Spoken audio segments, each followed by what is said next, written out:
Yaxshi yigit qancha bo'libdi? $200 nima edi? Qani bir aylaningchi.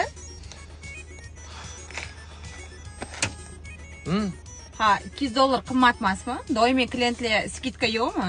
Bizlarni bir joyga yiqqan akaga $100 berishim kerak, to'g'rimi? $50 uy puliz bor. $50 o'zimga qolay koni. Xohlasangiz shu bo'lmasa yo'q. O'tirqa qolganda mashinaga gaplashamiz. Haydan joyingiz bormi bironta? O'zi Iltimos.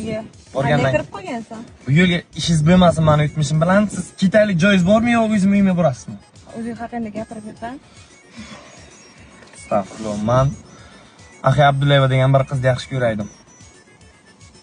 Uyiga taklif qildi. Eshiklarni qulfladi ichkaridan. To'p, shunaqasi men o'zi shokkaman-da. Men uylanaman dedi, uyingga odam yuboraman dedi, u dedi, bu dedi. Qilar ishni qildi, ko'nglim puchang'oqqa to'ldirdi. Ana Moskva tashab ketdi.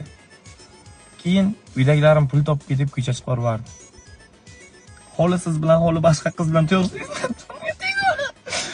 Menyuda nimalar bor? Ha, o'zingni olib urma. Gapimda emas.